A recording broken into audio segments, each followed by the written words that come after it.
how do you explain when things don't go as we assume? Or better, how do you explain when others are able to achieve things that seem to defy all of the assumptions? For example, why is Apple so innovative? Year after year after year after year, they're more innovative than all their competition. And yet, they're just a computer company. They're just like everyone else.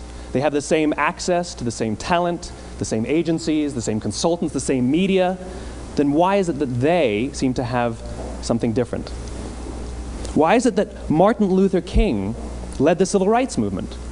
He wasn't the only man who suffered in a pre-civil rights America, and he certainly wasn't the only great orator of the day. Why him? And why is it that the Wright brothers were able to figure out controlled powered manned flight when there were certainly other teams who were better qualified, better funded, and they didn't achieve powered manned flight, and the Wright brothers beat them to it? There's something else at play here. About 3.5 years ago, I made a discovery. And this discovery profoundly changed my view on how I thought the world worked, and it even profoundly changed the way in which I operate in it. As it turns out, there's a pattern. As it turns out, all the great and inspiring leaders and organizations in the world, whether it's Apple or Martin Luther King or the Wright brothers, they all think, act, and communicate the exact same way, and it's the complete opposite to everyone else. All I did was codify it. And it's probably the world's simplest idea. I call it the golden circle.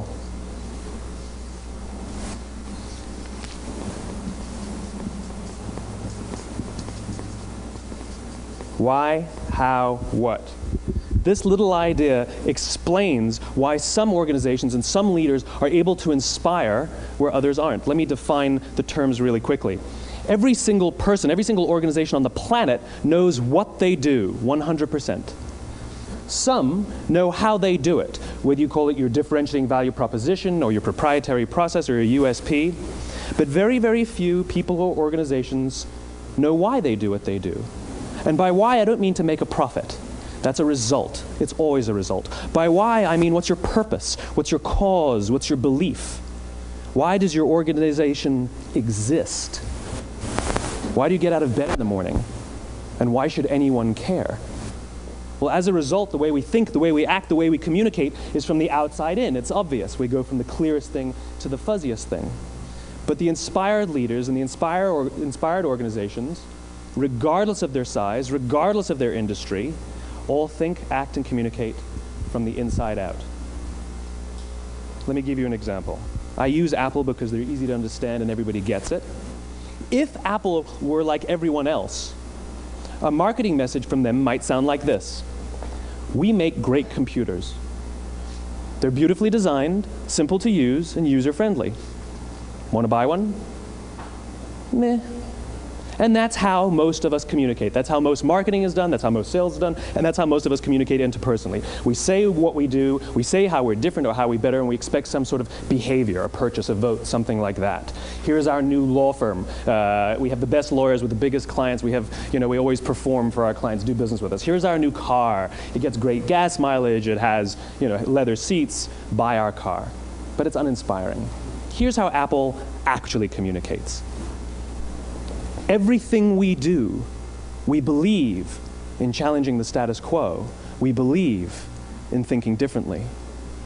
The way we challenge the status quo is by making our products beautifully designed, simple to use, and user-friendly. We just happen to make great computers. Want to buy one? Totally different, right? You ready to buy a computer from me? All I did was reverse the order of the information. What it proves to us is that people don't buy what you do, people buy why you do it. People don't buy what you do, they buy why you do it. This explains why every single person in this room is perfectly comfortable buying a computer from Apple. But we're also perfectly comfortable buying an MP3 player from Apple, or a phone from Apple, or a DVR from Apple.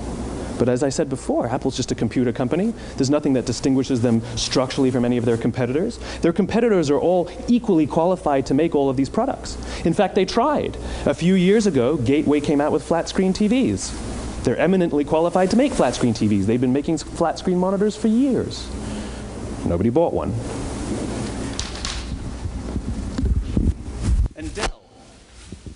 Dell came out with MP3 players and PDAs. And they make great quality products, and they can make perfectly well-designed products, and nobody bought one. In fact, talking about it now, we can't even imagine buying an MP3 player from Dell. Why would you buy an MP3 player from a computer company? But we do it every day.